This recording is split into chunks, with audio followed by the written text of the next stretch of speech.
Hello everyone. आज मैं एक नई सीरीज आप लोगों के साथ स्टार्ट करने वाला हूं जो सीए फाउंडेशन के लिए रेलेवेंट है।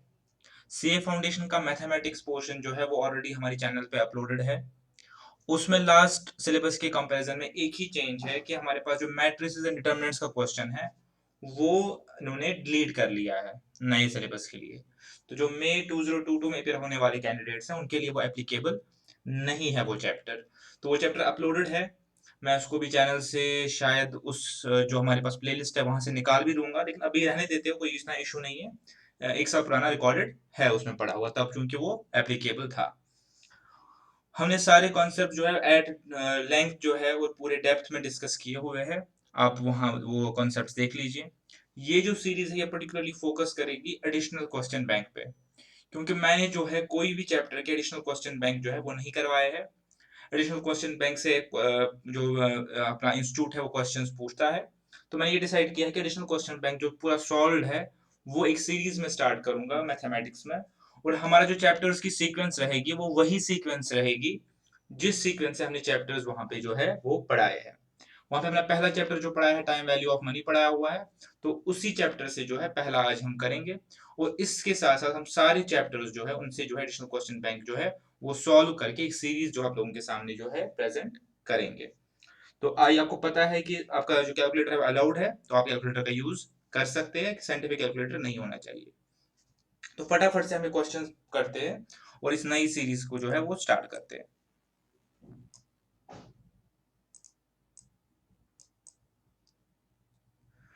एडिशनल क्वेश्चन बैंक का क्वेश्चन नंबर 1 जो है time value of money chapter से, वो क्या है, difference between compound and simple interest eight 5% per annum for 4 years on 20,000 is. ठीक है, बहुत ही सिंपल सा और बेसिक सा क्वेश्चन है कि आपको डिफरेंस बताना है एसआई और सीआई पे। एक प्रिंसिपल दिया है, इंटरेस्ट रेट दिया है और आपको टाइम दिया हुआ है। तो ये क्वेश्चन बहुत ही सिंपल है। आप उसको कैसे करेंगे? सबसे पहले सीआई निकालेंगे। सीआई आपको पता है उसकी फॉर्मूला क्या है, फॉर्मूला तो साथ साथ लिखवाते जाऊंगा। कंपाउंड इंटरेस्ट में हमारे पास जो अमाउंट की फॉर्मूला होती है P1 + RN। ठीक है, बाकी डिस्कशन हमने कर रखा है, वो वहां आप रेफर करेंगे। तो हमारे पास जो इंटरेस्ट आएगा वो आएगा 20,000 1.05 ये मेरा प्रिंसिपल बन गया, सॉरी मेरा अमाउंट बन गया। इसमें से मैं प्रिंसिपल जो है वो माइनस करूंगा तो मेरा इंटरेस्ट जो है वो बनेगा। इसको आप सिंपली कैलकुलेटर पे सॉल्व करेंगे। 1.05 इंटू 1 2 3 4, इसको 4 बार करेंगे, इंटू 20,000 माइनस 20,000। तो वो मेरे पास बनता है 20,000 माइनस 20,000 4310। ठीक है, ये पढ़ा मैं कैलकुलेटर पे करना है। 1.05 इंटू 1 2 3 4 इंटू 20,000 माइनस 20,000। इसके बाद इसमें से एस आई माइनस करेंगे। वैसे आपको पता है फॉर्मूला क्या होती है, P into R into T upon 100। तो 20,000 इंटू 5 मेरे पास इंटरेस्ट रेट है और टाइम पीरियड क्या दिया है, 4 साल का। तो इसको भी आप सॉल्व करेंगे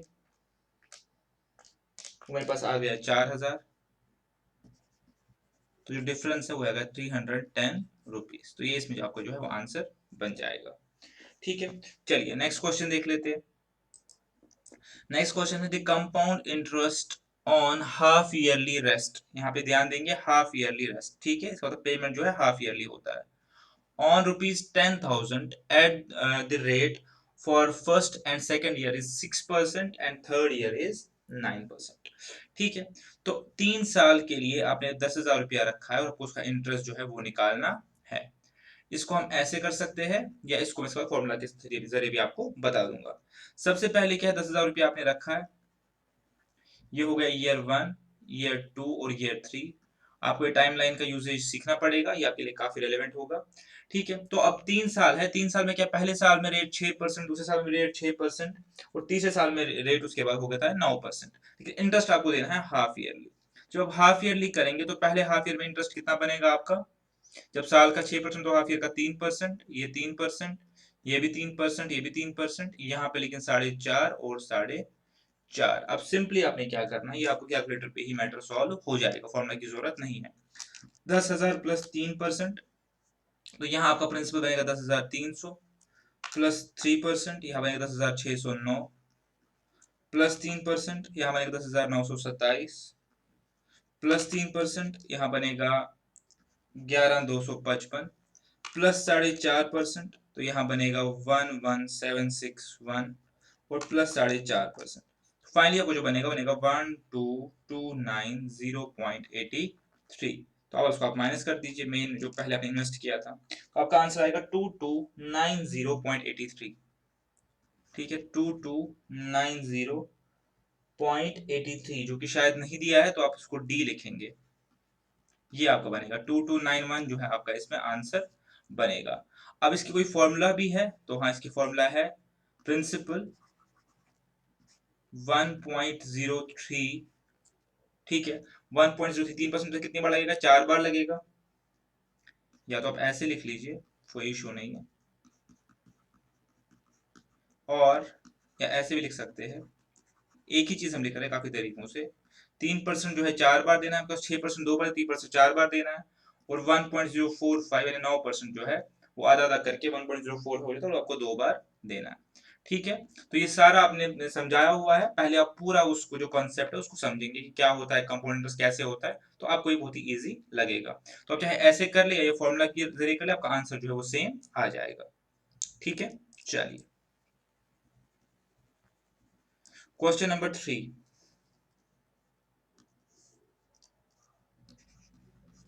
Question number 3. The present value of rupees 10,000 due in 2 years at 5% compound interest when interest is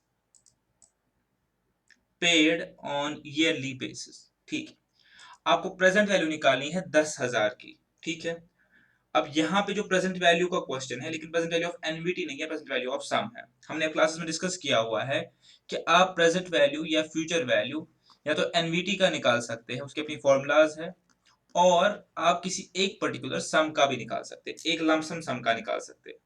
यहाँ पे जो क्वेश्चन है वो एनवीटी का नहीं, एक सम का है। तो क्वेश्चन को पहले एनालाइज कर लीजिए। 10,000 रुपए मिलना है 2 साल बाद। ठीक है, तो हम कहाँ खड़े हैं, हम खड़े खड़े हैं वाई जीरो पे। मैं तभी कह रहा हूँ नंबर एक बार सीख लीजिए। ये y1 हो गया, ये y2 हो गया।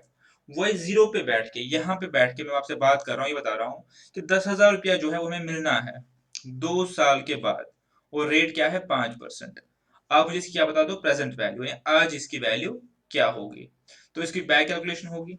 ठीक है, तो आंसर होगा 10,000 डिवाइडेड बाई 1.05 का स्क्वायर। ठीक है, इसकी जो वैल्यू आएगी वो 9070। बहुत ही सिंपल सा क्वेश्चन है, 9070। और अगर यहाँ पे आपको वैल्यू निकालनी है इस पॉइंट ऑफ 1 साल बाद, तो आप निकालेंगे 10,000 डिवाइडेड बाई 1.05, तो आपकी आ जाएगी 9523। ठीक है, तो ये हो गया आपका आंसर। ठीक है, तो इसका आंसर जो है हमारे पास 9070 में आपको ऐसे ही सिखा दिया। ठीक है, तो ये हमने प्रेजेंट वैल्यू निकाला एक सम का, ना कि किसी एनवीटी का। चलिए अगला क्वेश्चन, क्वेश्चन नंबर 4।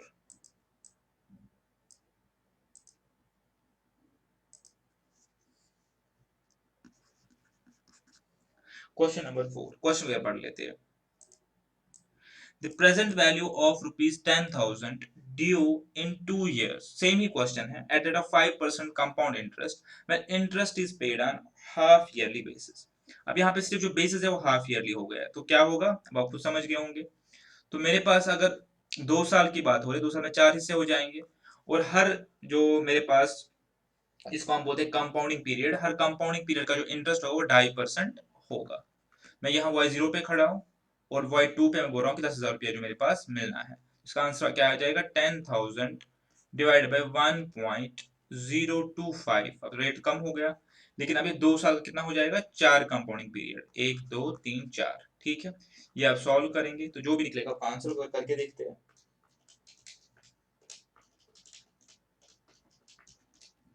ये सारी चीज आपकी सिंपली जो कैलकुलेटर पे हो जाएंगी। तो मेरे पास जो आंसर बन के आ रहा है 9059.50। ठीक है, मेरे पास आंसर आ रहा है 9059.50। अब मुझे ये नहीं पता कि इसका आंसर या तो ये होगा, सबसे नियरेस्ट है ये, या इसका आंसर ये होगा, पर इसका जो एक्चुअल आंसर आ रहा है वो आ रहा है 9059.50। ठीक है, चलिए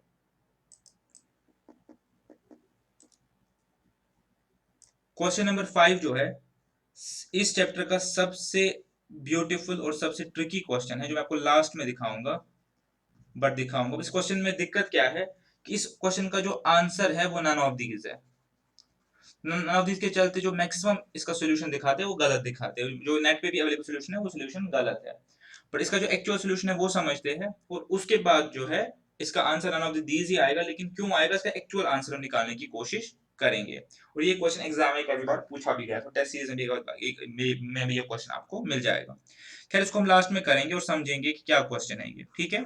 इसको अभी के लिए आप छोड़ दीजिए, बट लास्ट कंप्लीशन से पहले इसको कर ही लेंगे। हाँ, question number 6। In how many years will a sum of money double at 5% compound interest? ठीक है। कंपाउंड इंटरेस्ट में हमारे पास एक डबलिंग रूल भी होता है 72 वाला, लेकिन मैं उसको वैसे नहीं करवाऊंगा। मैं ज्यादा फोकस करूंगा कि आप इसको कंसेप्चुअली प्रोसीड करें, क्योंकि डबलिंग रूल आपका जो है मोर और लेस सिमिलर आंसर जो है यहाँ पे, क्योंकि ऑप्शंस काफी पास पास है तो दिक्कत कर सकता है। तो मैं प्रॉपर मैथमेटिकल वे आउट बताऊंगा। अदरवाइज डबलिंग रूल हमें ये बताता है कि आप सिंपली 72 को डिवाइड बाय 5 करो तो वो आपका आंसर बन जाना चाहिए। ठीक है, इट्स अराउंड 14.14। ठीक है, लेकिन मैं इसको ये नहीं करूंगा, डबलिंग रूल नहीं करूंगा, मैं कॉन्सेप्चुअली आपको इस चीजों पर डिस्कस करूंगा कि कॉन्सेप्ट इस क्वेश्चन का जो है वो क्या कह रहा है। ठीक है, तो let us focus on the concept. Concept हमारे पास ये है कि अगर मेरे पास एक पैसा है और मैं इसको कंपाउंड इंटरेस्ट पे दे रहा हूँ, 5% रेट है मेरा, तो ये डबल जो है वो कितने टाइम में हो जाएगा। ठीक है, तो ये डबल जो है वो कितने टाइम में हो जाएगा। अब आप सिंपली समझिए कि अगर मेरे पास एक सम p है या x है, या x और p को भी छोड़ दीजिए, मेरे पास 1 रुपए है, तो ये कितना होना चाहिए, 2 रुपए। यही मेरे पास है, तो मेरे पास प्रिंसिपल रुपए है और मेरे पास अमाउंट जो है वो 2 रुपए है, या p या 2p, x या 2x, यही क्वेश्चन है। तो अब मैं सिंपली जो कंपाउंड इंटरेस्ट की फॉर्मूला है उसको डाल के देखूंगा कि मैं इसको आंसर निकाल सकता हूं या नहीं।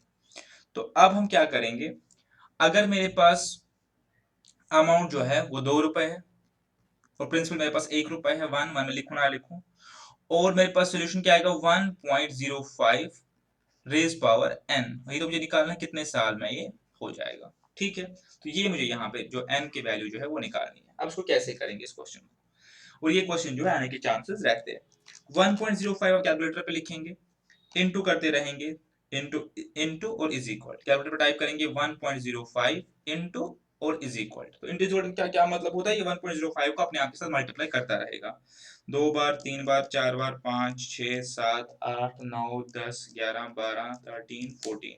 ठीक है, तो 1.05 को जब मैं 14 करता हूँ, 14 टाइम्स, तो मेरे पास निकलता है 1.9799316। आई होप आप मुझे फॉलो कर रहे हैं। और इसी को जब मैं 15 करता हूँ तो वो मेरे पास क्या निकलता है, 2.0789281, यहां तक लिख के छोड़ देते हैं। ठीक है, तो मुझे ये पता चला कि मेरा आंसर जो है 14 और 15 के बीच में है। ऑब्वियसली मेरे पास 2 निकालना है ना, तो इसका मतलब ये खत्म हो गया, ये भी खत्म हो गया।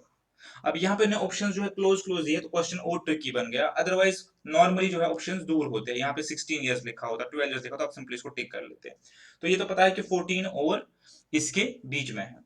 चलिए, तो इसका आंसर है 14 इयर्स एंड 2 मंथ्स। लेकिन अब इसको यहाँ से कैसे करेंगे, स्टैटिस्टिकली इस टेक्निक को बोलते हैं इंटरपोलेशन टेक्निक। क्या उसका क्या मतलब होता है, उसका ये मतलब होता है कि मुझे पता है कि 14 से लेकर 15 तक जो इसने डिस्टेंस ट्रेवल किया वो किया 1.9799316, और यहाँ पे है 2.0879281। ठीक है, और मुझे देखना है कि टू है यहाँ पे कहीं 2 होगा, तो वहां पे जो मेरे पास ये है 14 15 पे कहाँ पे होगा, यही सर्च के लिए देखना है। सबसे पहले आप इन दोनों का गैप देख लीजिए, गैप मतलब माइनस कर लीजिए सिंपली, तो इन दोनों का जो गैप निकलेगा वो निकलेगा, इन दोनों को माइनस कर लीजिए, काम आएगा आपके, ये इंटरपोलेशन बोलते हैं इसको। तो वो आएगा, इनका गैप जो है 0.0989965। तो इन दोनों का जो डिफरेंस है वो है 0.0989965। लेकिन मुझे पूरी डिस्टेंस तो ट्रैवल नहीं करनी, मुझे बस यहां तक ट्रैवल करना है। तो यहां तक कितनी डिस्टेंस है, 2 - 1.9799316, वो हो गया 0.0200684। आई होप आप इसको समझ गए होंगे, फिर से समझाता हूँ आप लोगों के लिए कि जब मैंने 1.05 को 14 टाइम्स किया तो मेरे पास ये वैल्यू निकला। इसी को जब मैंने 15 टाइम्स किया तो मेरे पास ये वैल्यू निकली। ठीक है, एग्रीड। अब मुझे लेकिन चाहिए क्या, मुझे चाहिए 2, मुझे चाहिए आंसर एग्जैक्टली 2। तो इसका मतलब 2 जो है 14 और 15 के बीच में कहीं लाई कर रहा होगा। अब मुझे वो नहीं पता। तो मैंने ये देखा कि 14 से 15 तक ट्रैवल करने के टाइम पे कितना वैल्यू इसने ट्रैवल किया, तो इसने इतना वैल्यू ट्रैवल किया। बट एक्चुअली में कितना वैल्यू ट्रैवल करना था, इतना ही वैल्यू ट्रैवल करना था। अब इन दोनों का हम क्या करेंगे, डिवीजन करेंगे। तो ये निकला 2.02। तो इसका मतलब ये है कि मेरे पास जो आंसर होगा 14 पॉइंट तो यहाँ पे थे ही, मुझे यहाँ पे ट्रैवल करना पड़ेगा 2.02। तो 14.202 ये मेरा आंसर होगा। तो आप 14 ईयर्स और 2 मंथ्स को जो है इसमें जो आंसर अपना है वो लिख सकते हैं। ठीक है, ये आप इसको 14 ईयर्स और 2 मंथ्स को जो है अपना आंसर लिख सकते। लेकिन फिर भी मैं आपको बताऊंगा एग्जाम के पॉइंट ऑफ व्यू से इतने क्लोज क्लोज ऑप्शंस जो है वो मेरे हिसाब से नहीं आने चाहिए, कि यहाँ पे पॉइंट्स का इशू है, एक ऊपर नीचे भी हो सकता है।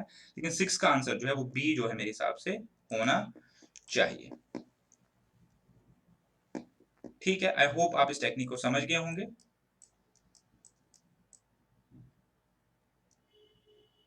6 का आंसर बी है। ठीक है, चलिए नेक्स्ट देखते हैं question number 7। In how many years the sum of money triples, 3 गुना होता है। कंपाउंड इंटरेस्ट आपको निकालना है ऑन हाफ ईयरली बेसिस। ठीक है, ये क्वेश्चन जो है, ये क्वेश्चन जो है थोड़ा इजियर है पहले से। तो एक बार इसको देख लेते हैं। Question number 7। अब यहाँ डबल की बजाय क्या है, ट्रिपल है। तो मेरे पास प्रिंसिपल जो है 1 होगा, तो मेरे पास जो अमाउंट है वो 3 होगा। 3p या p कैंसिल हो जाता है तो 3 आप लिख सकते हैं सीधा। अब ट्रिपलिंग का भी फॉर्मूला है लेकिन हम उसको भी यूज नहीं करेंगे।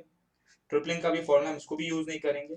हम क्या करेंगे, हम सिंपली जो है फॉर्मूला के जरिए चलेंगे। हम जो शॉर्टकट वाली फॉर्मूला है 72 वाली और 100 कुछ वाली, हम उनको यूज नहीं करेंगे यहाँ पे। तो 3 is equal triples itself eight 1.5%। लेकिन जो इंटरेस्ट है वो क्या इसने लिखा है, हाफ ईयरली मिल रहा है। तो अगर ईयरली इंटरेस्ट इसने 5% है तो हाफ ईयरली इंटरेस्ट कितना होगा मेरे पास, 2.5%। तो इसका तो यहाँ पे आएगा 1.025 रेज पावर n। यहाँ पे ये ध्यान रखना है n जो है वो डबल होगा। यानी अगर मेरे पास आंसर 3 साल होगा तो n 6 होगा। आंसर अगर मेरे पास 10 साल तो n 20 होगा, क्योंकि यहाँ पे हमने रेट को हाफ किया है। तो जो कंपोनेंट है उसको भी हमने डबल करना है। इस सब कॉन्सेप्ट पढ़ाए हुए डबल करना है। तो अब मुझे n चाहिए, सिंपली वही आपने करना है कि कैलकुलेटर पे 1.025 लिखना है इनटू इज इक्वल। तो आप इज इक्वल करते रहेंगे 3 4 5 6 7 8 9 10 11 12 करते। तो जब आप चलते रहेंगे आगे को देखेंगे 3 कहाँ तक पहुंचेगा। ये मेरे पास 2.4956 ये मेरे पास आ गया। मेरे पास 1.025 जो मैं 44 टाइम्स करता हूँ, ये को कैलकुलेटर पे करना इनटू इज इक्वल। ठीक है, मेरे पास आंसर आ गया 2.9638 080। ठीक है, और जब मैं इसी को नेक्स्ट टाइम करता हूँ 45 टाइम, तो मेरे पास आंसर जो आ गया 3.0379032। इसका मतलब आंसर मेरा 44 और 45 के बीच में है। आपको पता है कि ये जो वैल्यू यहाँ पे है डबल है, तो सिंगल वैल्यू का मतलब क्या है, 44 और 45 के बीच में है। तो इसका मतलब आंसर है 22.25। ठीक है, अब यहाँ पे सिंपली मैं इनको क्रॉस करके इसको जो है टिक कर सकता हूँ। ठीक है, मैं इसको इंटरपोलेट भी कर सकता हूँ कि इस पर मैं इस टाइम इंटरपोलेट नहीं करूंगा क्योंकि मेरे ऑप्शन जो है वो दूर दूर है। मुझे पता है कि आंसर 22 ही है, लेकिन फिर भी अगर आपको इंटरपोलेट करना है तो आपको इंटरपोलेट करके दे देते हैं।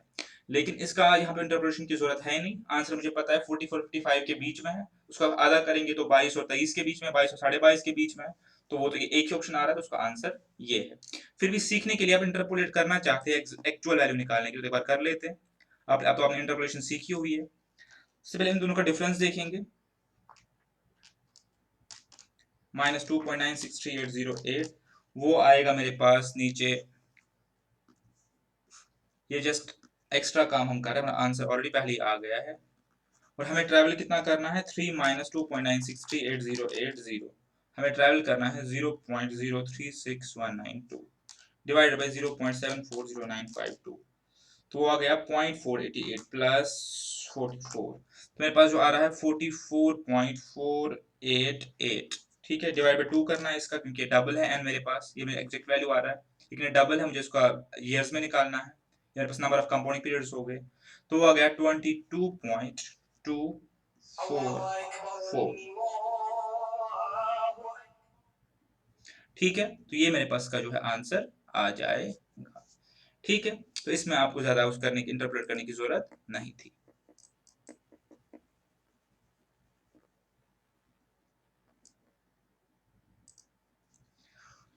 क्वेश्चन नंबर 8, ठीक है, अ मशीन डेप्रिशिएट्स। अब डेप्रिसिएशन का क्या कॉन्सेप्ट है, ऑलरेडी अकाउंटेंसी में आपने पढ़ा होगा कि आपको पता है कि वन फिक्स्ड एसेट्स जो है वो टाइम की वजह से, वेयर एंड टियर की वजह से, ऑब्सोल्यूशन की वजह से जो है एनुअली अपना कुछ जो वैल्यू है वो खो देते हैं, या वो यूजेज में खो देते हैं। ठीक है, तो वो हम अपने बुक्स में क्या है उसको एज अ रिकॉर्ड करते हैं डेप्रिसिएशन। ठीक है, अभी यहाँ पे मेरा वो टॉपिक नहीं है, मुझे बस ये समझाना है कि डेप्रिसिएशन में जो है वैल्यू आपकी रिड्यूस हो जाती है। अब डेप्रिसिएशन का क्वेश्चन आपके यहाँ पे क्यों है, आपके टाइम वैल्यू ऑफ मनी में? क्योंकि अगर आप एक तरीके से इसको समझने की कोशिश करें, डेप्रिसिएशन जो है वो reverse time value of money है। अगर आप पैसा किसी बैंक में किसी इन्वेस्टमेंट में रखते तो वो पैसा आपका एप्रिशिएट हो जाता। ऐसे देख लीजिए कि अगर आपने यहाँ पे 100 रुपए लगाए हैं, ये 100 रुपीज है ईयर 1 पे, और आपने ये किसी बैंक में लगाया हुआ है, तो आपकी इन्वेस्टमेंट की वैल्यू यहाँ पे है अभी। ईयर 2, ईयर 3, ईयर 4 के बाद ये जो है 5% हिसाब से ये जो है वैल्यू थोड़ा सा बढ़ जाएगा। ठीक है, ये +2% थी, वट एवर जो भी ये करेगा। लेकिन डेप्रिसिएशन का कॉन्सेप्ट क्या है, उल्टा है। अगर आपने किसी एसेट में, डेप्रिसिएबल एसेट में पैसा लगाया है और उस एसेट की वैल्यू जो है ईयर बाई ईयर कम होती जाती है, तो ये रिवर्स फॉलो करेगा टाइम वैल्यू ऑफ मनी, यहाँ पे पैसा डेप्रिशिएट होगा। तो फॉर्मूला जो है वो सारी वही काम करेंगी, लेकिन उसका इफेक्ट जो है वो रिवर्स होगा। यहाँ पे 1+r इफेक्ट है, यहाँ पे 1-r है, क्योंकि यहाँ पे रुपए के ऊपर रेट में इंटरेस्ट मिलता है, यहाँ रुपए से रेट कम होता है। इसीलिए जो आप देखेंगे इस चैप्टर में आपके पास जो है डेप्रिसिएशन पे बहुत सारे क्वेश्चंस जो है वो दिए गए हैं। मैं आपसे फिर से रिक्वेस्ट करूंगा कि सबसे पहले जो हमने कॉन्सेप्ट्स पढ़ाए हुए हैं उनको देखें, पहले जो एक्सरसाइज के क्वेश्चन है वो करें, तब उसके बाद आप यहाँ पे आए। यहाँ कोई कॉन्सेप्ट डिस्कस नहीं करेंगे, बस क्वेश्चंस कर रहे हैं। तो आप समझ गए 1-r n का कॉन्सेप्ट है यहाँ पे, ये रिवर्स एप्रिसिएशन है, डेप्रिसिएशन है, रिवर्स एप्रिसिएशन है, पैसा डिप्लीट हो रहा है। अब क्वेश्चन क्या है, क्वेश्चन है question number 8, a machine depreciates at 10% of its value at the beginning of a year. तो एक मशीन की जो डेप्रिसिएशन रेट है वो 10% है, यानी जो इसकी वैल्यू अगर आज 100 रुपए थी, अगले साल इसकी वैल्यू 90 रुपए होगी, और उसी अकॉर्डिंगली इसका जो है डेप्रिसिएशन 10% होता रहेगा। The cost and scrap value realised at the time of sale is 240 and 9000 respectively. How many years machine was put to use? अब इसका एक लॉजिकल तरीका है और एक लॉन्ग कट और शॉर्ट कट बोल लीजिए, एक लॉजिकल है और एक फॉर्मूला बेस्ड है। कि एक मशीन की वैल्यू मेरे पास क्या थी बिगिनिंग ऑफ ईयर पे, 23240। अब आपने बताना है कि हमने जब इसको बेचा तो 9000 की बिकी, या 9000 की वैल्यूएशन इसकी निकली हमारे पास। 10 साल ये हर टाइम पे जो है डेप्रिशिएट करती है, शेड करती है वैल्यू। तो आप बताइए कितने साल हमने इसको यूज किया। बहुत सिंपल है, आप क्या करिए, आप कैलकुलेटर पे लिखिए सिंपली 23240, इसकी आज की वैल्यू है, इनटू इसको करिए 90%, या -10% कर सकते हैं, इनटू 90% कर सकते हैं। तो ईयर 1 के एंड पे इसकी वैल्यू क्या निकलेगी, 2916। अब ये आप करते रहिए इनटू 90%, बस कैलकुलेटर पे ही करना है आपने, कुछ ईयर 2 पे इसकी वैल्यू निकलेगी 18824, तीसरे साल इसकी वैल्यू निकलेगी 16941, पॉइंट में इग्नोर कर रहा हूँ। उसके बाद इसकी वैल्यू निकलेगी ईयर 4 पे 15247, उसके बाद इसकी वैल्यू निकलेगी 13722, फिर वैल्यू निकलेगी 12350, फिर वैल्यू निकलेगी 11115, फिर वैल्यू निकलेगी 10,004, और फिर वैल्यू निकलेगी 9003। यही क्वेश्चन है, 9003। ये चौथा साल, पांचवा साल, छठा साल, सातवां, आठवां और 9 साल। तो इसका मतलब 9 साल यूज करने के बाद जो मशीन की वैल्यू 9000 रुपए होगी, इसका आंसर आपके पास आ जाएगा 9 साल। ठीक है, क्या हम इसको फॉर्मूला से भी कर सकते हैं? हाँ, आंसर इज यस, क्यों नहीं कर सकते। अब फॉर्मूला से करिए, हमारे पास जो इनिशियल वैल्यू है वो ये है, जिसको हम बोल सकते हैं प्रिंसिपल। हमारे पास जो अमाउंट है वो ये है, क्यों? क्योंकि यहाँ पे डेप्रिसिएशन है, एप्रिसिएशन नहीं है। तो ये क्वेश्चन ऐसे बनेगा, 9000 इज इक्वल इनिशियल वैल्यू या प्रिंसिपल जिसको आप बोल सकते हैं, अब यहाँ पे 1 माइनस का कॉन्सेप्ट है, हम नॉर्मली लिखते थे 1.1, यहाँ पे लिखेंगे 0.9, ठीक है, 1 माइनस आर, ठीक है, रेज पावर एन, एन हमें निकालना है। 9000 डिवाइडेड बाई 23,224 0.38726, इसको डिवाइड करके is equal to 0.9 raise power n, ठीक है। अब आप 0.9 को मल्टीप्लाई करते रहिए, वहां तक मल्टीप्लाई करिए कि मेरा क्या है, ये 0.38726 आ जाए। आपको कैलकुलेटर पे ही करना, आपने कोई ज्यादा मेहनत नहीं करनी है। इंटू 2 3 4 5 6 7 8 9, अब जब इसको 9 टाइम्स करेंगे, यहाँ पे इंटरपोलेशन की जरूरत ही नहीं है, तो आपका आता है 0.3874, ठीक है। तो आप इसको 9 ईयर्स इजीली लिख सकते हैं। चलिए नेक्स्ट क्वेश्चन भी डेप्रिसिएशन का ही है, क्वेश्चन नंबर 9।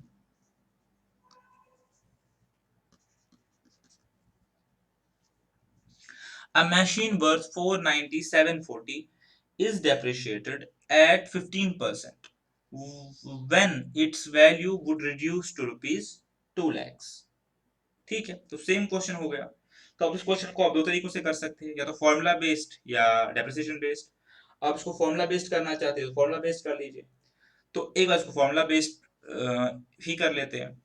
तो मेरे पास क्या है, मशीन की वैल्यू जो है 497.40 है, ठीक है, और 15 साल की डेप्रिसिएशन है, तो उसका मतलब 0.85 आ जाएगा, 1 माइनस आर एन, एन मुझे निकालना है, और वैल्यू जो ये निकली चाहे मुझे 2 लाख, ठीक है। तो आप इसको कर लेते हैं, 2 लाख डिवाइडेड बाई 490,740, तो ये हो गया 0.4075477, यहाँ तक लिख लेते हैं, इज इक्वल टू 0.85 एन।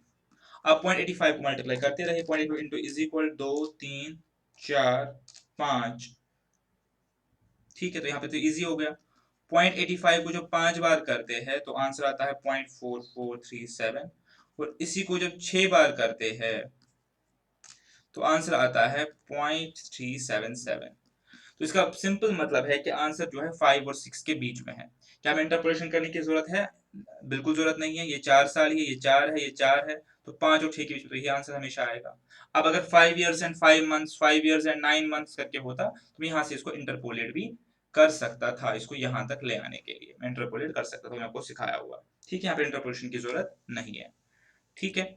चलिए, क्या यही चीज हम कर सकते हैं लॉजिकली भी? Answer is yes. हमें बिल्कुल इसमें कुछ भी फॉर्मूला से चलने की जरूरत नहीं है। ऐसे देख सकते हैं कि अगर मैं 497.40 का ईयर 0 पे ये वैल्यू है, तो ईयर 1 पे क्या वैल्यू होगा, 497.40 इंटू 85%, 15% डिप्रिशिएट हो रही है, तो ये होगा ईयर 1 पे वैल्यू। ईयर 2 पे ये वैल्यू हो गया, मैं इग्नोर कर रहा हूँ डेसिमल्स को बाद में। ईयर 3 पे, ईयर 4 पे, ईयर 5 पे,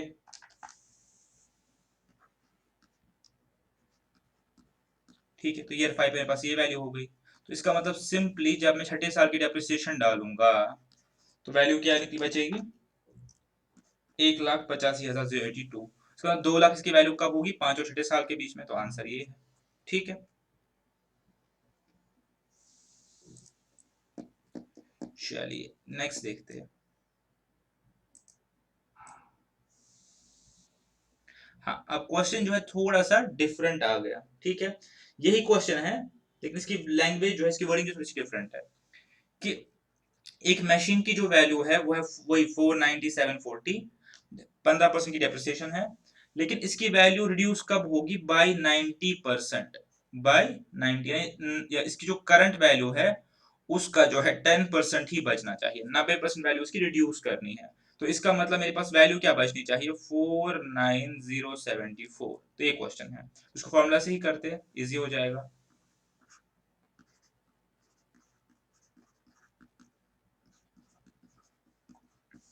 ठीक है, तो 49074 डिवाइड बाई 490,740 आ गया 0.1। अब आप 0.85 को करते रहिए तब तक 0.1 पहुंच जाइए, इंटू 2 3 4 5 6 7 8 9 10 11 12 13 14, 14 और 15 के बीच में इसका आंसर आएगा, ठीक है, 14 और 15 के बीच में। अब कैलकुलेटर करेंगे, जैसे मैंने पहले क्वेश्चन करवाया वैसे आपका आंसर आएगा 14 15 के बीच में। वो करना कैसे है फिर से बता देता हूँ, 0.85 इंटू, ठीक है, कैलकुलेटर पे इज इक्वल करते रहेंगे, ठीक है, जो अपने आप को मल्टीप्लाई करता रहेगा, ठीक है। चलिए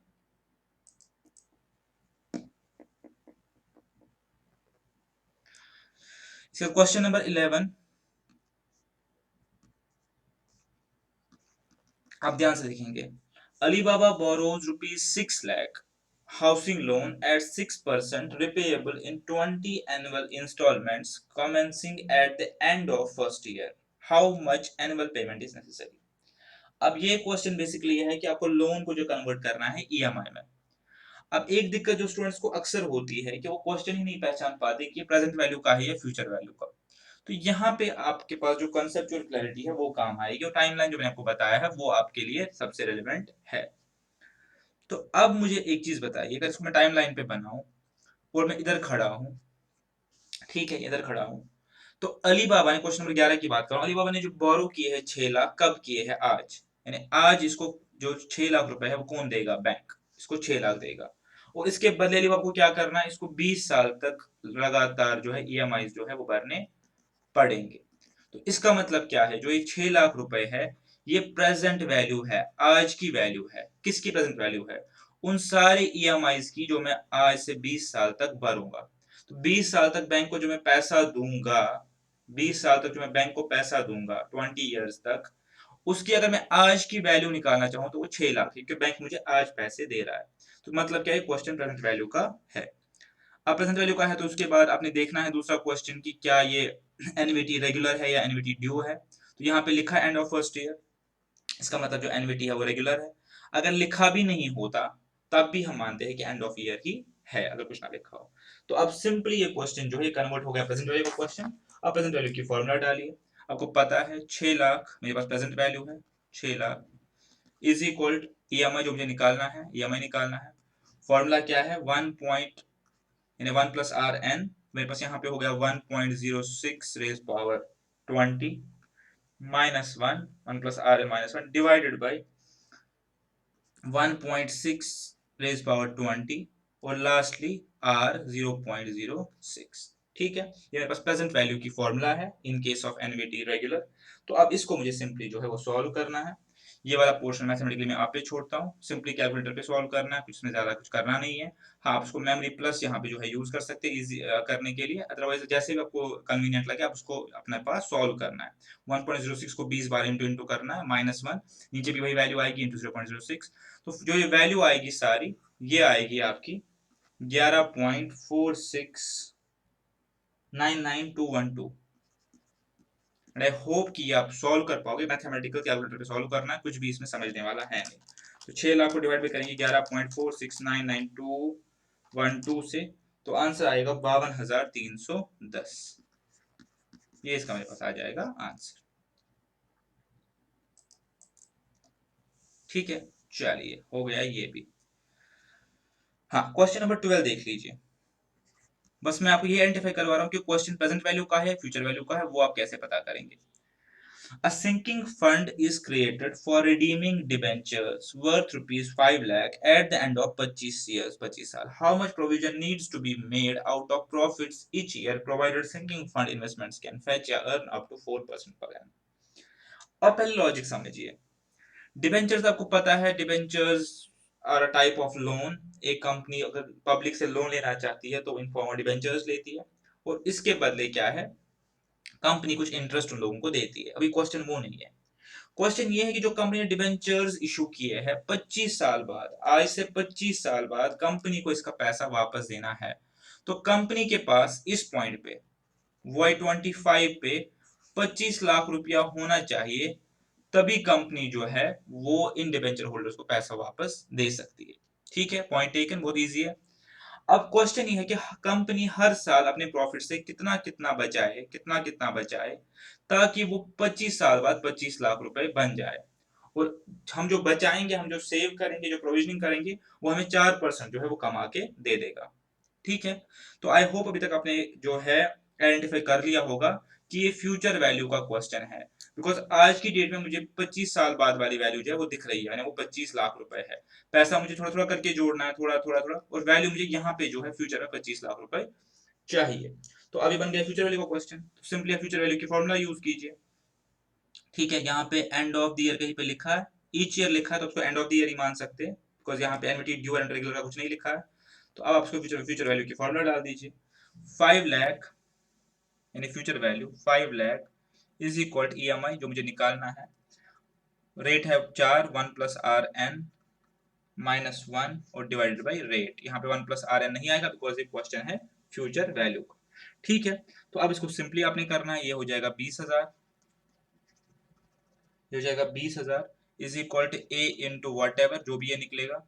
अब आप करेंगे A is equal to 20,000 divided by जो भी ये निकलेगा, तो आपका आंसर जो आएगा वो आएगा 12,005, 12,005.98।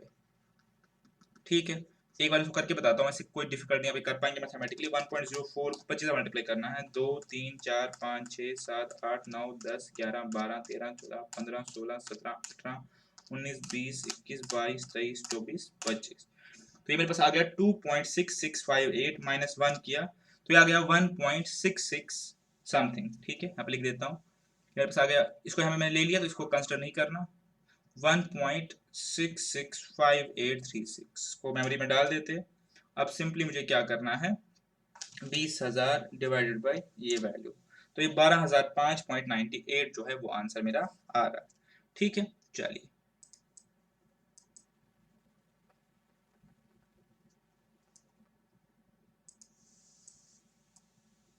चलिए चलिए चलते हैं आगे।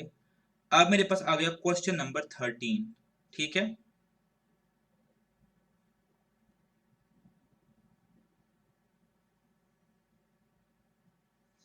Question number 13।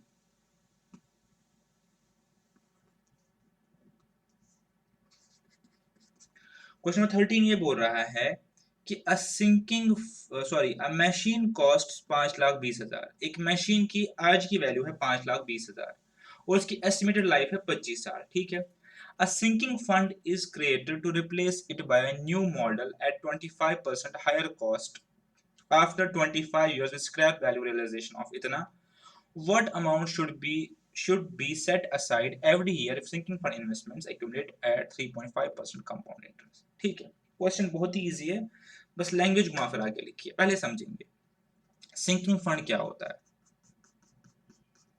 अकाउंटिंग का कॉन्सेप्ट है, आपने पढ़ा भी होगा कि अगर मेरे पास आज की डेट में एक मशीन है, ठीक है, सपोज ये 10 लाख की है और मैं मानता हूं उसकी यूजफुल लाइफ जिसको हम बोलते हैं टेक्निकली यूजफुल लाइफ जो है, ठीक है, वो मेरे पास है 10 साल की।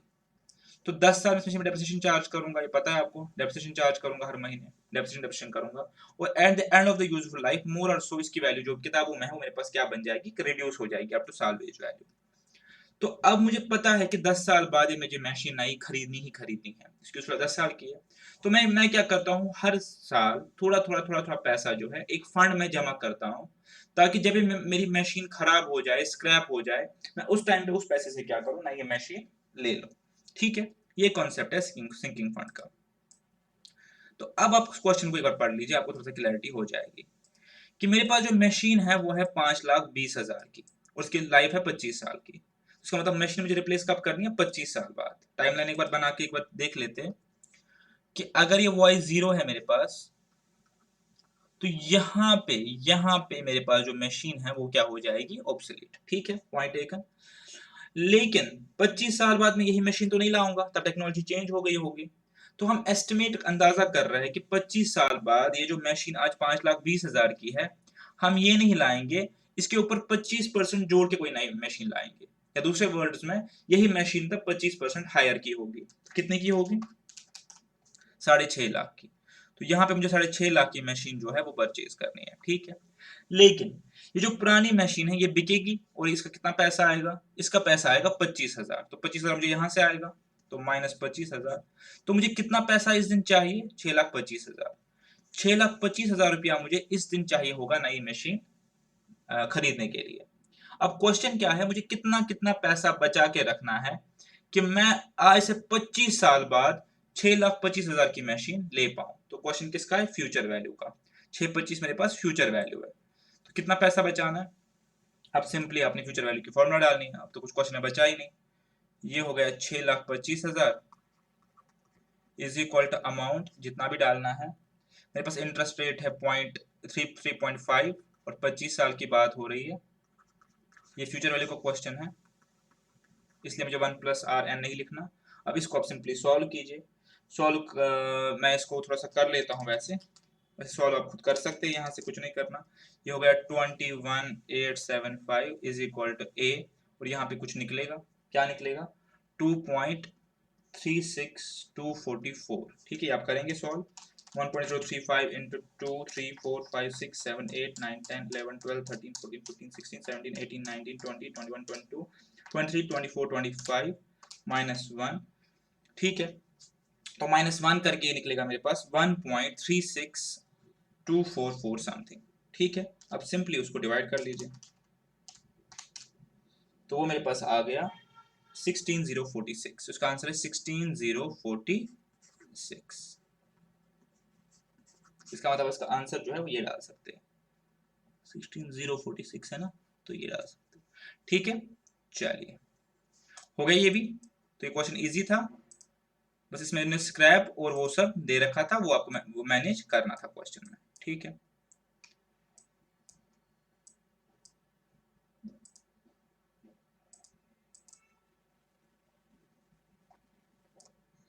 चलिए क्वेश्चन नंबर 14 एक बार पढ़ते हैं, खत्म ही हो रहा है। 14 15 और एक क्वेश्चन बचा था बीच में।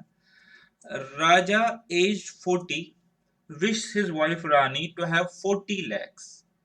ठीक है, if his expectation of life is 30 years and he starts making EMIs commencing now at 3% compound interest, how much should he invest annually?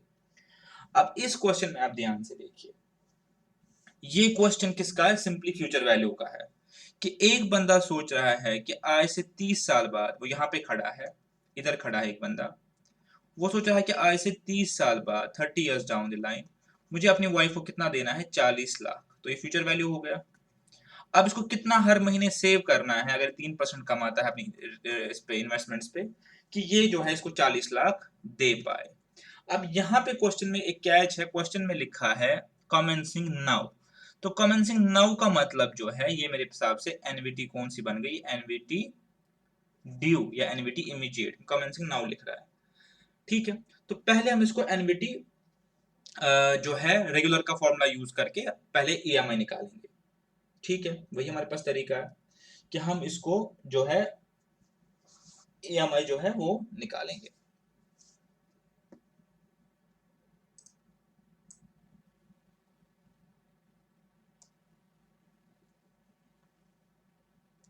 चलिए, तो कर दीजिए इसको सिंपली आंसर। तो मेरे पास क्या है? 40 लाख इज इक्वल, मुझे अमाउंट निकालनी है या मुझे एक एनवीटी का वैल्यू निकालना है, कितनी है? 1.03 raise power 30 minus 1 divided by 0.03, यही है। ठीक है,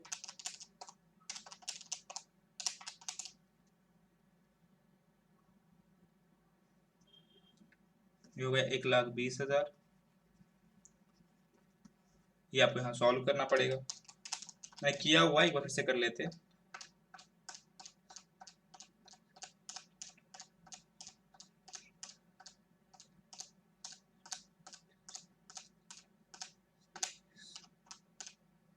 ठीक है, ये मेरे पास आ रहा है 1.427 समथिंग। ठीक है, बाकी आप निकालेंगे। मेरे पास जो आंसर आ रहा है 84,077 आ रहा है। ठीक है,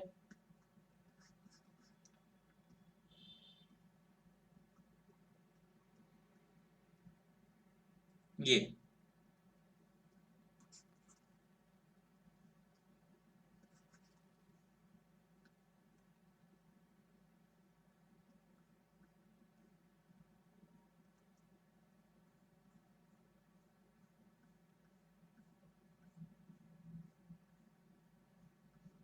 ठीक है, तो इसका 14 का आंसर डी ही है। लेकिन अगर हम ध्यान से देखें इसका एक्चुअल आंसर जो है वो होना चाहिए 81628। इसका एक्चुअल आंसर जो ये होना चाहिए, यहाँ पे जो है 1.03 भी है। क्यों? क्योंकि मेरे पास जो इन्वेस्टमेंट है वो इमीडिएटली कर रहा है, लेकिन जो इंस्टीट्यूट है उसने वो कंसिडर नहीं किया है, इसलिए इसका आंसर जो है 84077 है। ठीक है, आई होप कि अब आप समझ गए। बिकॉज मेरे हिसाब से जो क्वेश्चन की लैंग्वेज है कमेंसिंग नाउ, उसका तो पहला ईएमआई है आज ही डाल रहा है, तो अगर आज ही डाल रहा है तो फ्यूचर वैल्यू के केस में मुझे एक इंटरेस्ट उसको उस प्रिंसिपल पे और देना पड़ेगा, तो एनबीटी ड्यू या इमीडिएट बन गई। ठीक है,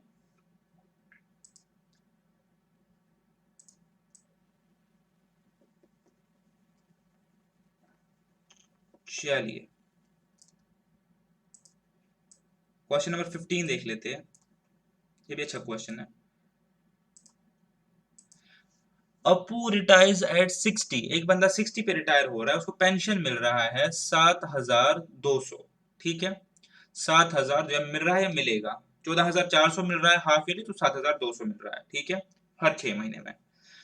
और इसकी जो लाइफ है वो 13 ईयर्स तक चलेगी, और इंटरेस्ट जो है वो 4% मार्केट रेट है, पेएबल हाफ ईयर, यानी हर हाफ ईयर का। यानी ऐसे है बेसिकली कि हर हाफ ईयर का इंटरेस्ट 2% है, और उसको हर हाफ ईयर में मिल रहा है 7200। हमें सिंगल सम निकालना है इसकी पेंशन के इक्विवेलेंट। सबसे पहले मुझे बताएंगे ये क्वेश्चन प्रेजेंट वैल्यू का है या ये क्वेश्चन जो है फ्यूचर वैल्यू का है। अब समझिए, थोड़ा सा समझने की कोशिश करेंगे। ठीक है, एक बंदा यहां पे रिटायर हो गया, और उसको हर 6 महीने के बाद 7200 7200 7200 7200 जो है वो इसको मिल रहा है। ठीक है, ये इसको हर 6 महीने के बाद मिल रहा है। वो इंटरेस्ट रेट जो हमारी 2% है। अब मुझे ये देखना है कि अगर मैं एक सिंगल अमाउंट निकालना चाहूँ, ये सारे जो कैश फ्लोज आने हैं मुझे फ्यूचर में, कैश फ्लोज कब आने हैं? फ्यूचर में। इसकी मुझे सिंगल वैल्यू जो है वो यहाँ पे चाहिए। तो ये प्रेजेंट वैल्यू का क्वेश्चन है, मुझे ये चाहिए कि इन सारे कैश फ्लोज की आज की वैल्यू जो है वो कितनी है।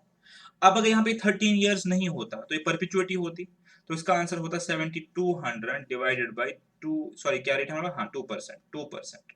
ठीक है, बट ये परपिचुइटी नहीं है, ये क्या है, एन्युटी है। इसमें हमारे पास टाइम दिया हुआ है कि इसको 13 साल के लिए ही पेंशन मिलेगा।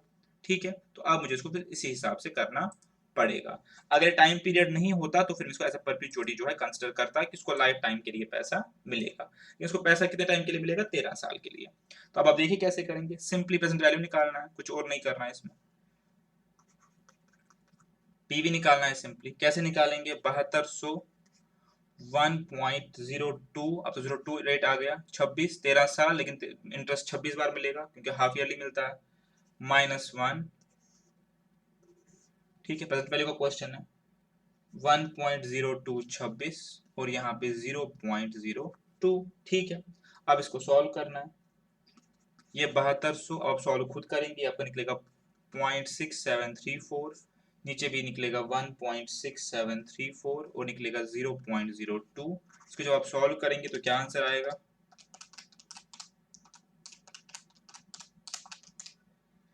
ये मेरे पास आ रहा है 144869, यानी 870, 144870। ठीक है, सबसे नियरेस्ट ये है, तो मैं इसको ये आंसर दे दूंगा। ठीक है, तो मेरे पास ये सारे क्वेश्चन जो है वो हो गए। अब मैंने एक क्वेश्चन छोड़ा था, उस पर आप आएंगे, ध्यान से उस क्वेश्चन को समझेंगे।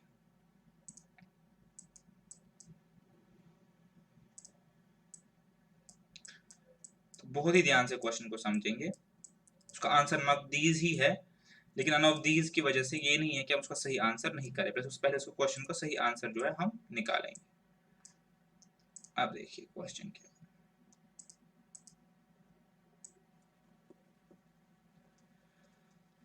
ठीक है, आने के चांसेस कम है। पूछा भी गया एक बार, ऐसा नहीं है नहीं पूछा गया, लेकिन क्वेश्चन जो है काफी अच्छा है।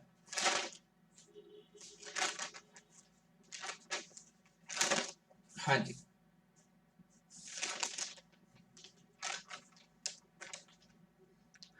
Question is Johnson left ₹1 lakh. Johnson जो है उसने 1 लाख रुपया छोड़ा, और अपनी विल लिखी, डायरेक्शन दी कि इस पैसे को इस तरीके से डिवाइड किया जाए कि उसके बेटे जो उसके बेटे हैं टॉम, डिक एंड हैरी, जिनकी एज अभी है 9, 12 और 15, शुड ईच रिसीव, इनको मिलना चाहिए इक्वली, इनको सेम पैसा मिलना चाहिए। कब? जब ये लोग 25 साल के हो जाएंगे। ठीक है। इंटरेस्ट रेट 3.5% है और हमें ये बताना है कि हर बेटे को कितना कितना मिलेगा 25 साल होने के बाद। अब इस क्वेश्चन को एक बार समझिए। कितना छोड़ा इसने? 1 लाख। क्वेश्चन को इस पे ले आएंगे, कितना छोड़ा था? 1 लाख। यहाँ पे इसने 1 लाख छोड़ा। इसकी पहले बेटे की एज क्या है? कितनी कितनी एज बताई थी इसने? 9, 12 और 15। 9, 12 और 15। 9, 12 और 15। बताइए सबसे पहले जो है 25 किसकी एज होगी? इसकी एज होगी। यानी 10 साल के बाद, यहाँ पे 10 साल के बाद, ये 10 ईयर का गैप है, यहाँ पे इसका पहला बेटा जो है वो 25 का हो जाएगा, तो ये अपना पैसा यहाँ पे ले जाएगा। इस पॉइंट ऑफ टाइम पे ये जो बेटा है, ये 15 जिसकी एज हो गई, ये अपना पैसा ले जाएगा। तो वो पैसा हम रखते हैं एक्स, कुछ ना कुछ ले जाएगा, मैं नहीं पता कितना ले जाएगा। उसके बाद कुछ और पैसा बचेगा, लाख पे इंटरेस्ट मिलेगा 10 साल का। उसके ये जो पहला बेटा है ये पैसे ले जाएगा। ठीक है। तो कितना ले जाएगा? एक्स। ये एक्स लेने के बाद कुछ अमाउंट बचेगी, उस अमाउंट पे 3 साल के लिए इंटरेस्ट मिलेगा। 3 इयर्स। 3 इयर्स क्यों? 3 साल बाद ये बेटा 25 का हो जाएगा, ये भी यहाँ पे एक्स ले जाएगा। और लास्टली फिर 3 साल जो है वो पैसा रहेगा और वो उसको भी कितना ले जाएगा? एक्स। यही पॉइंट है कि 10 साल बाद पहला बेटा 25 का हो जाएगा, वो एक्स ले जाएगा, कुछ अमाउंट ले जाएगा। 3 साल बाद दूसरा बेटा 25 का हो जाएगा, वो भी कुछ अमाउंट ले जाएगा। और उसके 3 साल बाद तीसरा बेटा जो है 25 का हो जाएगा, यानी 16 साल के बाद वो भी अपना पैसा ले जाएगा। लेकिन क्वेश्चन ने लिखा है कि तीनों को जो पैसा है वो इक्वल इक्वल मिलना चाहिए, और यहाँ पे इंटरेस्ट रेट है 3.5% पर एनम। यही क्वेश्चन है। तो ये इसने क्वेश्चन दिया हुआ है, हमें क्या करना है? हमें ये अमाउंट जो है वो निकालनी है। क्वेश्चन जितना मैं आपको बताया उतना ही है। अब सारा कैलकुलेशन जो है वो मैथमेटिकल है, थोड़ा सा डिफिकल्ट है लेकिन है मैथमेटिकल कैलकुलेशन। अगर मैं सबसे सिंपल और पहला क्वेश्चन आपको इसमें पूछूं कि आप मुझे बता सकते हैं यहाँ पे कितना पैसा होगा? Answer is yes. आप बहुत इजीली बता सकते हैं। कैसे? 1 लाख इन्वेस्ट किया है इसने, 1.035 और 10 साल के लिए। और जब इस चीज को कैलकुलेट करते हैं अपने पास, तो ये वैल्यू निकलता है 141059.87।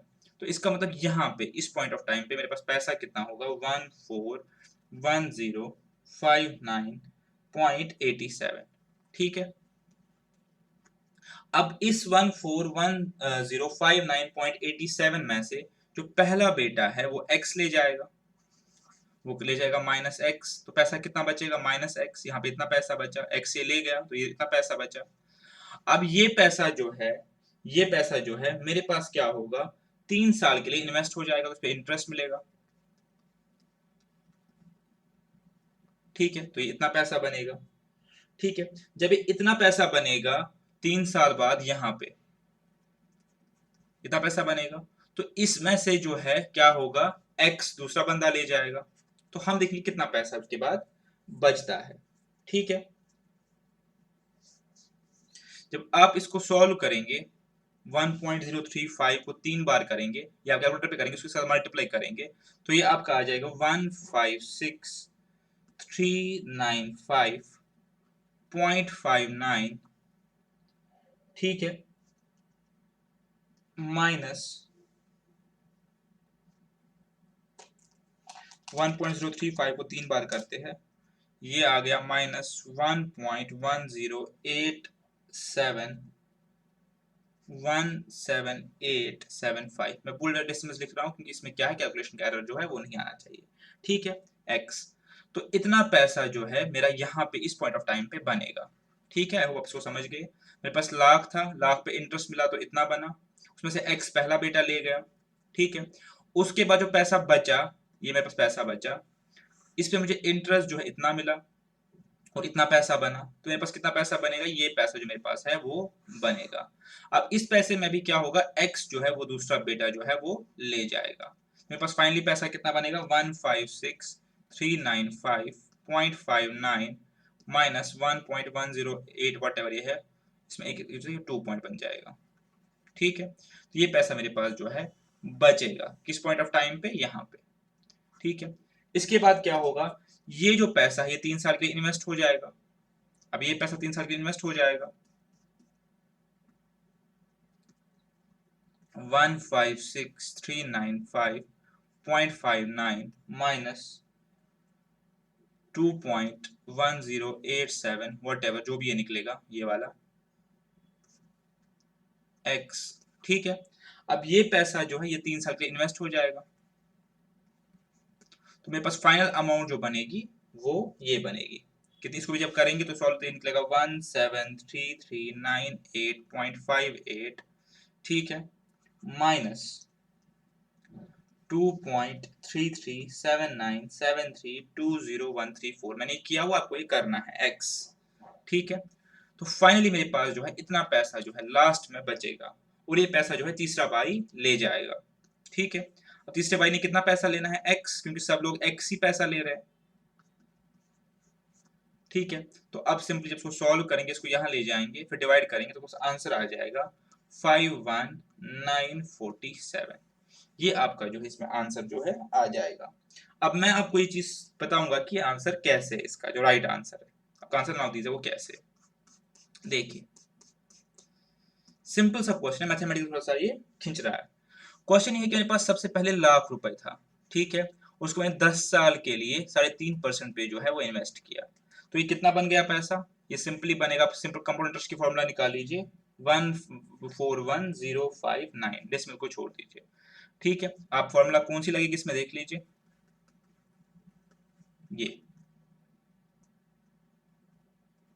ये फॉर्मूला। ठीक है, ये पैसा बन गया, फिर पहला ब्रदर जो है वो ले जाएगा फर्स्ट, वो कितना ले जाएगा, हमने आंसर क्या निकाला है 51947। ठीक है, कितना पैसा बचेगा,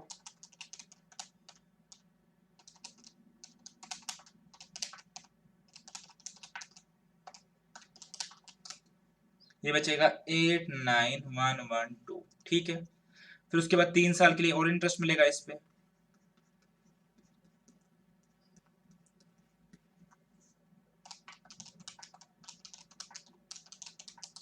तो ये अमाउंट जो बनेगी इंटरेस्ट जोड़ के, जो भी इंटरेस्ट निकलेगा, अमाउंट निकलेगी 98800। ठीक है, फिर दूसरा भाई पैसे ले जाएगा,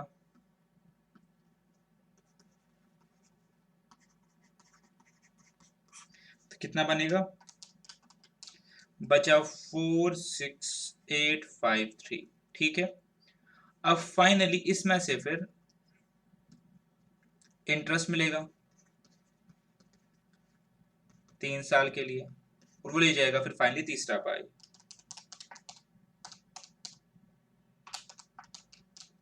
ये आपका निकलेगा, जो भी इंटरेस्ट निकलेगा अमाउंट निकलेगी जोड़ के 51947, और ये भी ड्रॉ करेगा थर्ड पाई। ठीक है, तो इसके साथ ये जो है कंप्लीट हो गया, तो ये इस क्वेश्चन का एक्चुअल जो है आंसर है। तो इसका आंसर जो है वो बनेगा none of these, but actually ये क्वेश्चन जो है ऐसे सॉल्व करना है, अगर आप ये सॉल्व करेंगे ये सब, तो आपको ये क्वेश्चन जो है मिल जाएगा कि हर कोई भाई सेम अमाउंट ले रहा है, और पहली बार इंटरेस्ट 10 साल के लिए, फिर 3 साल के लिए, फिर 3 साल के लिए। ठीक है, तो आई होप आपको ये अच्छे से समझ आया होगा। इसके साथ जो पहला चैप्टर है, हमने उसके जो एडिशनल क्वेश्चन बैंक है वो कर लिए, जो हमने दूसरा चैप्टर पढ़ा है ओरिजिनल सीक्वेंस में, उसी हिसाब से हम दूसरे चैप्टर का जो है क्वेश्चन बैंक आपके साथ ले आएंगे। तब तक के लिए आप अच्छे से पढ़िए, and see you in next class.